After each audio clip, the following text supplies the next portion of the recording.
we're entering into function notation, and you're probably familiar with function notation as you have already passed Algebra 2.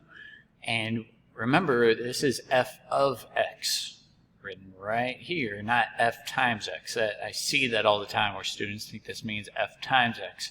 It's not multiplication.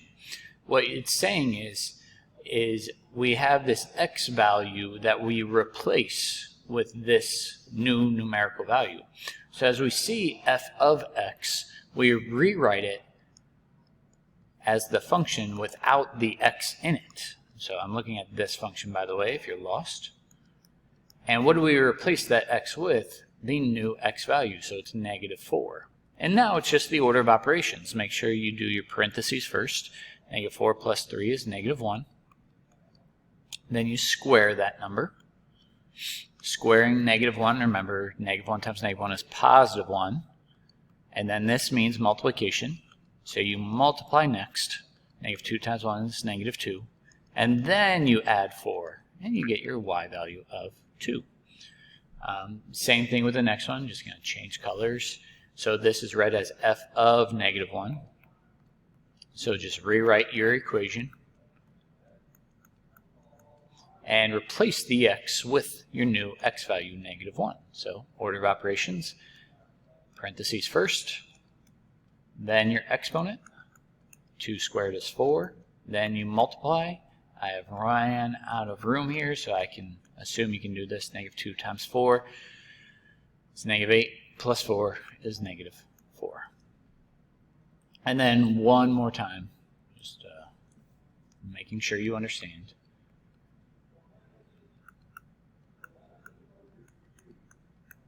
And plug in 0 now in for your x. It's the only thing that changes. Your x value is what changes from one problem to the next. So 0 plus 3 is 3 squared is 9.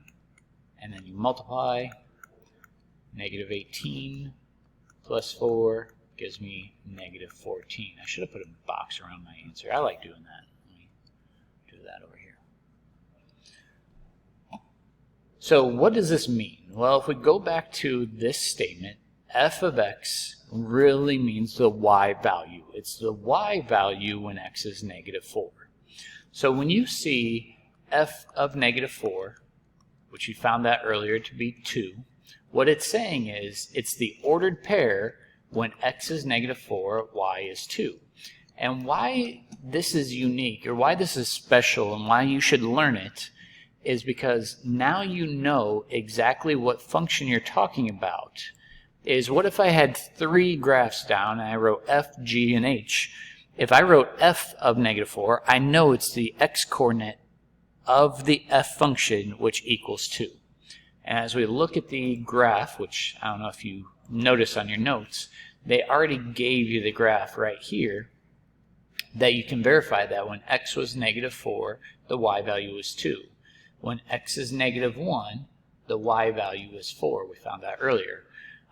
So do the results that we had, the blue answer and the orange answer, match our graph? Absolutely. Because we found out earlier f of -4 equals 2, and that's this ordered pair. And we found out earlier that f of -1 equals -4. That is this answer right here.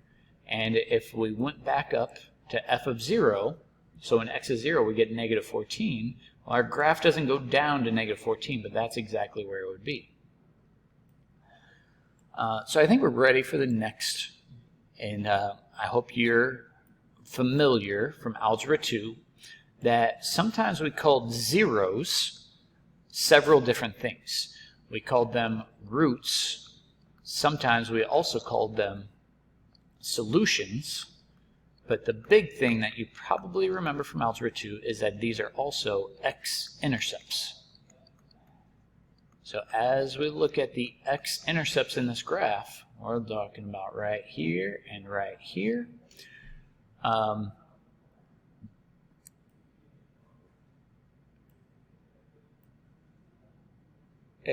So now we're ready for the next part of the question.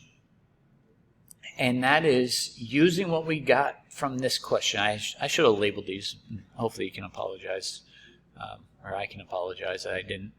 But we're asking, is it guaranteed that there's a 0 between -4, x is -4, and x is -1? Now remember, these are the 2 points we found. Well, one thing that you want to make note of this is that we have a quadratic. If you forgot what a quadratic is, that is the parabola, the shape. That's the squaring shape. So why do I mention that? Is every quadratic is continuous.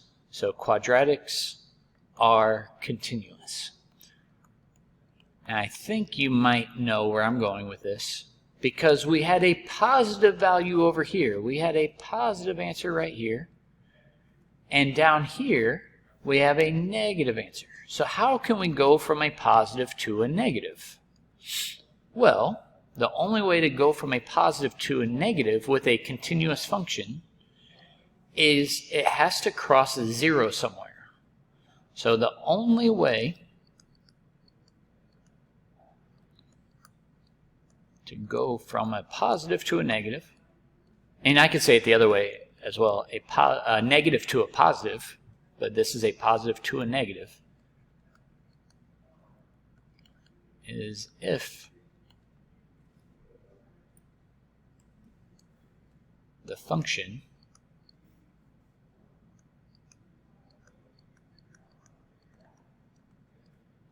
crosses 0. And that's actually why we call x-intercepts zeros, because the y value is 0 up there. I'm going to change colors because I just want to. So it must cross the x-axis.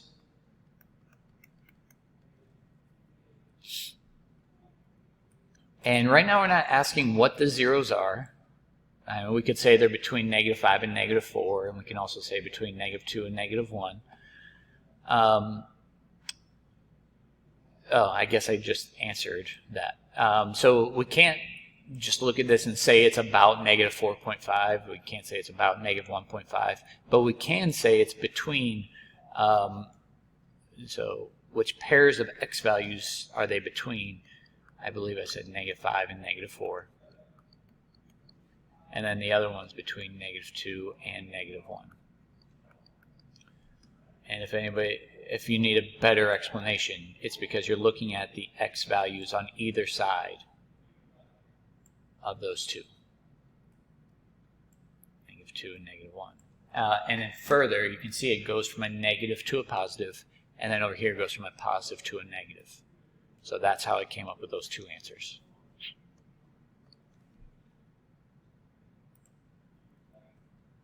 So the way I want to explain this next part is, imagine f of x equals 0. Imagine that was an equation that said y equals 0. That didn't look like a y, so let me rewrite that. Y equals 0. Because remember, f of x is y. Well, that's the horizontal line right here. So if I set f of x equal to that, what is going to happen is I'm going to find the x-intercepts. So what do the results of x represent graphically? This represents the x-intercepts. But now they actually want you to find those, and that's taking the equation they gave you, equal to 0.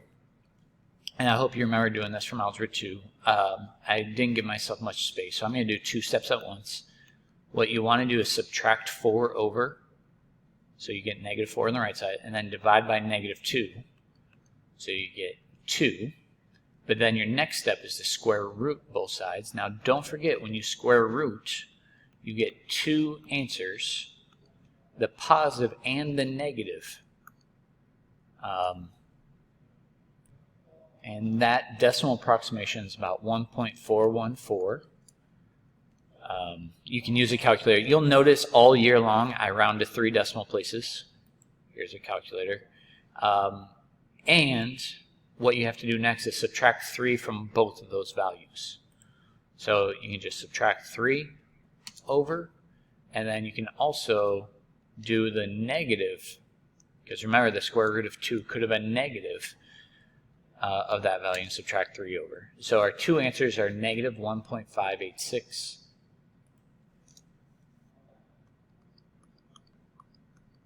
I already forgot what the number was. 586. So that answer is this x-intercept, and then the other x-intercept is negative 4.141. Again, feel free to go back and re-watch, like pause the video and go back if I've lost you anywhere. So let me explain the next one. Very similar, because I like to think of this as y equals negative 4. Well, if we look at y equals negative 4, that's the horizontal line down here. Well, now you probably don't even need to find or set the equation equal, because you can say, okay, well, what x value, or what values of x will they hit? Well, you can look at the graph and say, oh, that was x equals negative 5. And that was x equals negative 1. We can write it that way, by the way. But you can also algebraically figure it out by setting the equation plus 4 equal to negative 4. And that's actually why this is easily figured out. Like as I subtract 4 over, I get negative 8, and then divide by this negative 2. Again, I didn't give myself much room. That's why I'm trying to do this all at once. So negative 8 divided by negative 2 gives me positive 4. This is why we get perfect answers, because when you square root, we know the square root of 4 is 2. So we have x plus 3 is equal to plus or minus 2. So then when I subtract 3 over, well, 2 minus 3 is negative 1, and negative 2 minus 3 is negative 5. So that is the correct answer. Oops, I guess I had the room right here to do that work, and I ended up doing it up there. So let me answer these few questions, and then I'll get back to well, since I messed up where I put that, I think what I'm going to do is just share with you the answer key. Let me hide this from you. And just show you that this is someone else's work, but it is what we're looking for here. So you can see a little bit better how he subtracted 4 over and divided by negative 2. So if you need a better visual, you can pause the screen and you can copy down this work. But it is the same thing as what I wrote. And I also want to bring this to your attention because it answers the last two questions as well. And then I'm going to pause the video and then answer the rest of the notes. So when you evaluate f of a, it's the y value when you plug a in for x. Now remember, a could be any value. A could be negative 4, negative 1, 0. That was the first thing we did. And then the second part of the question, when you solve the equation for f of x equals a, well, f of x equals a is the horizontal line, y equals a, and so we're looking for the x values of the graph when we do that problem. So we're looking at the x values where the curve crosses the horizontal line on the graph.